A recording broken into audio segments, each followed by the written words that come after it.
Hi there, and welcome again to the Explaining History podcast. Tonight I'm going to talk about an aspect of the Holocaust that I think is only now becoming a really kind of growing field in Holocaust historiography and study.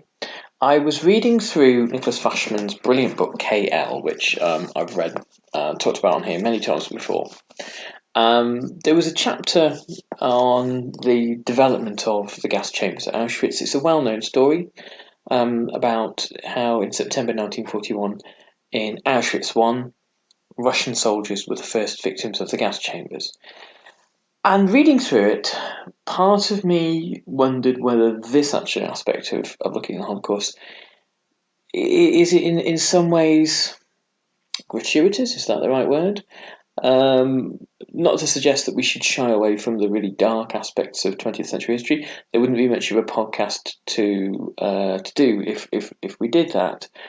But it felt wrong. It felt that it wasn't where this podcast should go, because it's looking at really the kind of the mechanics of mass killing, which is easy enough to understand, and it felt almost sort of voyeuristic, and I didn't want to do it. So looking at the next chapter was something much more interesting. It's quite revealing in a way when it looks at the motivations and the moral justifications of the perpetrators of SS men, what they thought they were doing.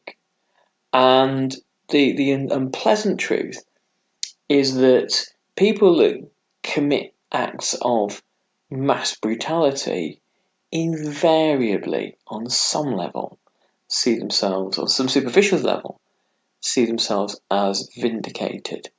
One of the kind of interesting, curious aspects of fascist thinking is the kind of consistency with which fascists view themselves as actually history's victims. That they, awful things have been done to them, and they're simply reacting in entirely justified ways to try to save their civilization from the omnipresent threat. So this section of the book, and I would urge anybody that wants to understand Nazi Germany and the system of mass repression before and during the Second World War in a much more profound way, get KL. It's a phenomenal book. Okay, so Nicholas Fashman writes, the mass extermination of Soviet POWs in 1941 to 42 turned hundreds of SS men, camp men, into professional executioners. Most were low-ranking members of the commandant staffs who'd served in the KL since the pre-war years. KL obviously means the prison network, the prison camp network, and had long become used to terror and destruction. Several Sachsenhausen killers, for example, had earned their spurs as block leaders in the notorious death squad. Men like Wilhelm Schubert had become a murderer long before he started shooting Soviet soldiers in the neck. And yet, the mass extermination of POWs broke new ground, even for the most experienced SS men. Instead of occasional murders, they now participated in serial killings. Organised mass murder became part of the daily routine. Many camp SS men quickly adjusted to the new demands. Their self-image as political soldiers, the cornerstone of their collective identity, must have helped them to construe the killing of defenceless men as a valiant act of warfare against the Jewish Bolshevik enemy. It was their contribution to the war in the East, continuing the Nazi campaign of extermination behind the barbed wire of the camps. So part of the kind of prevailing ideology from Himmler downwards is that the camps themselves were a battlefront in the Nazis' racial war, just as war in the air or on the high seas or tanks rolling across the Russian steppe were fronts in the war. So was the camp, because they were fighting, it was alleged or claimed, a determined racial enemy firstly in the guise of the Slavic Untermenschen, the Russians, but more profoundly the kind of the hidden hand of the Jews that appear in this sort of paranoid conspiracy theory Nazi mythology. Now, as a justification, it's a weak one, obviously, but it was enough to give poorly motivated or poorly educated or poorly remunerated functionaries, middle tier officers and non-commissioned officers, to give them a sort of a justification for what they were doing, to give them some kind of cover for what they were doing, to give them a sense that they were part of the glorious future of Germany. Such thinking was encouraged by widespread talk about Soviet atrocities. After the start of Operation Barbarossa, Nazi propaganda swamped the Third Reich with graphic reports about beastly Bolshevik crimes. Camp SS officers, too, told their men that Soviet commissars were savage insurgents and partisans, guilty of heinous crimes against Soviet soldiers, and praised the SS executioners for performing an important duty for the fatherland. The feeling that the Nazi leadership had entrusted them with such a vital mission must have filled many camp SS killers with pride and a sense of purpose. The first Soviet soldiers to be murdered, it was claimed, were commissars, but the chances of that are pretty slim because commissars weren't taken as prisoners. Commissars were executed on the spot. By which, I previously meant when the first Soviet soldiers to be gassed at Auschwitz. It's unlikely that they were commissars at all. In addition to these ideological factors, the executions provided SS perpetrators with their biggest stage yet to impress comrades in the camp's theatre of cruelty. Participation in mass killings, which some SS men belittled as a shooting match, was seen as a test of character, and those who passed it without flinching received respect from their peers and praise from their superiors. Just as German Air Force pilots bragged to the soldiers about the number of enemy planes they had downed, Camp SS killers would boast about the number of Soviets they had finished off. Some SS men also demonstrated their cold-bloodedness by mocking the dead and violating their bodies. While past for SS humour knew no bounds of decency.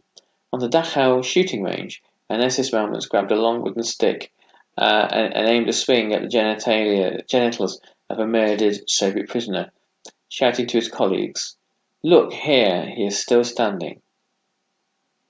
Other camp SS men, however, felt far less comfortable about the bloodshed. Some were scared of infection since Soviet commissars were widely suspected as carriers of dangerous diseases.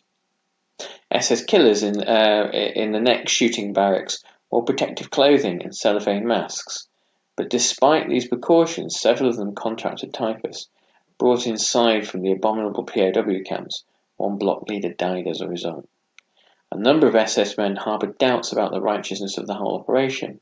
A Sachsenhausen official who was not directly involved in the killings warned that the Red Army would retaliate by executing German soldiers, a fear shared by some Wehrmacht officers. The mass murder in the Nazi camps was wrong, he told camp elder Harry Naujocks in the autumn of 1941, and it meant that the Third Reich had already lost the war, at least morally. Meanwhile, over at the shooting ranges and the execution barracks, several killers could not stand the carnage and fainted or broke down, just like some task force men in the occupied East. Others were very reluctant participants and tried to get out of the massacres after their superiors announced the roster of designated killers for the next execution. They reported late for duty or quietly stole away when the execution commando was assembled. So here is an unpalatable truth in a way for audiences already very heavily versed in the rhetoric and the language and the history of the Holocaust, is that there were perpetrators who had all sorts of different beliefs, feelings about the legitimacy of what they're doing. Of course, by the time they are committing murders, that's all for the birds, really, and a murderer is a murderer is a murderer. However, there were SS men who, despite their hatred, their racism, their prejudice, their xenophobia, and their German chauvinism, looked at some acts as being morally beyond the pale. And that's a difficult thing to grapple with, because much as we rehumanise the victims, and there's a huge body of work done in particularly by people like the Holocaust Education Trust, we must also rehumanise the perpetrators, difficult though that seems. And these are people who had, to our eyes, surrendered their humanity, and a great many had done, but not all.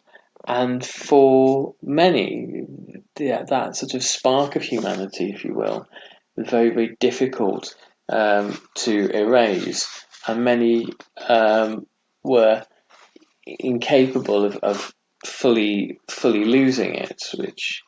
And there's all sorts of parallel stories about this during Stalin's purges of NKVD men who had to drink themselves to a stupor every single night after mass killings of prisoners, or NKVD men who simply went home and shot themselves out of the guilt and the torment of what they had done and what they had become involved in. Nicholas Foshman writes, "But it was hard to do the right thing. The concentration camp was an inverted world where those who showed courage by challenging the murderous status quo were branded as cowards. Several unwilling executioners cracked under pressure from gung-ho comrades, with group conformity continuing to fuse SS camp men into a large criminal gang. Any hesitation was seized upon with alacrity by others. In Sachsenhausen, Wilhelm Schubert openly derided another SS block leader as a wet blanket for killing fewer POWs. SS men who tried to duck out altogether faced an even more mockery about their manliness, and often caved. In the end, their fear of shame was stronger than their fear of killing. Nobody wanted to be seen as a limp dick, one Sachsenhausen killer later conceded, using a relevant phrase. If social pressure was not enough, SS superiors brought reluctant killers into line. Only a handful of SS men continued to refuse. A few of them were probably excused, though punishment was another realistic prospect. Oberscharführer Karl Minderlein, a member of the Dachau SS since 1933, stubbornly rejected calls to participate in the executions. Following a heated confrontation between Minderlein and the commandant, an SS court sentenced the disobedient SS man to imprisonment. He spent several months in solitary confinement in Dachau before being transferred in the summer of 1942 to a penal company on the Eastern Front. Senior camp SS officials were well aware that numerous killers struggled with their murderous tasks, reflecting general concerns by SS leader Heinrich Himmler that his men might suffer damage when executing prisoners in concentration camps. In the case of Soviet commissars, SS leaders could have limited the circle of perpetrators by assigning a few expert executioners, as they would later do at the SS gas chambers. Instead, they often roped in as many men as from the commandant staff as possible. Almost all block leaders of the camp participated, as Sachsenhausen SS man admitted after the war, and their duties in the next shooting barrack rotated, as another killer testified. Each block leader did, at different times, shoot through the gap, play the doctor, clean away the blood, and so on. In this way, the burden of the killings was widely shared, leaving many camp SS men with blood on their hands. Their shared complicity bound the killers ever closer together and made it harder to step outside the group. So, by making everybody in the camp staff complicit, there was a an interesting, an interesting sort of conspiratorial culture at play. On some level, it was, implied that crimes were being committed here, that brutalities, that monstrosities were being committed, and yet it was also the kind of the countervailing thought is that these are necessary acts, that the SS are waging a war, and they are essentially cleansing not just Germany and its occupied territories, but all of Europe of Jewish Bolshevism, of these kind of imagined threats to European civilization. And there's various accounts of SS men after the war saying it was the effect of, in the 50s and 60s, when they were exposed, or in civilian life they had jobs in government or banking or whatever, turning around to saying, you judge us while we did this, horrible but necessary job, and didn't necessarily like it very much, but it had to be done for the future of Germany and the survival of civilization and all this other stuff. And of course, people will find all sorts of justifications for what they do, and it requires huge justifications in order to carry out mass killings. If one simply thinks of every justification given by every state that wages the kind of one of the colonial wars of the 20th century, for example, there are all sorts of supposedly moral reasons for dropping napalm on Vietnamese villages, dreamt up by the perpetrators. Nicholas Fashman writes, to help the killers forget their grisly experiences, Camp SS leaders held regular comradeship evenings. After a long day of mass shootings in Sachsenhausen, the leaders would say, come on, let's grab some food, and head for the SS canteen, where delicacies like pork schnitzel and with fried potatoes were waiting. Free schnapps and beer was even more popular. Alcohol had fueled outrages in the camps since the early days. There was always plenty to drink, especially for the younger, unmarried rank-and-file men who spent much of their spare time in the canteen. On weekdays, alcohol was served at lunchtime and again in the evenings until late, and on Sundays the tap often ran all day. Not only was alcohol an enabler of violence, it helped deaden the scruples after the deed. Just as Nazi murderers on the Eastern Front dulled their conscience with drink, so too did Camp SS men who murdered Soviet POWs. But some killers continued to struggle with their conscience, however hard they tried to silence it.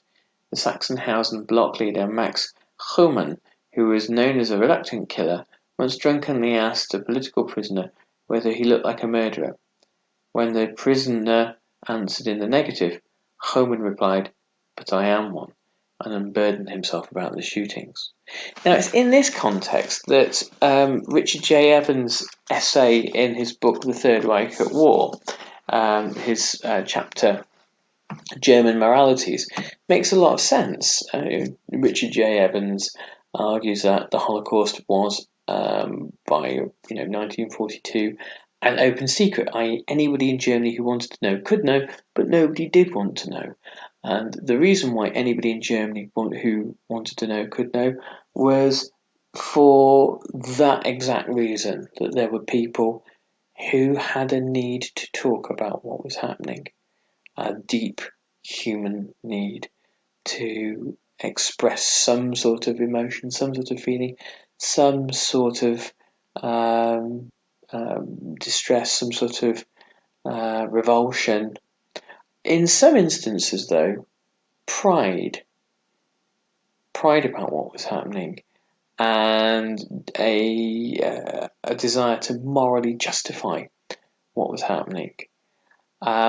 So the inability, the porousness of the Holocaust, the fact that So many people were involved, so many thousands upon thousands of people, from train drivers to station porters to housing officials in cities where Jews had been ghettoized, all the way through to SS killers at the camps were involved and would speak about what they had seen. Sometimes their kind of jaws had been loosened by drinking.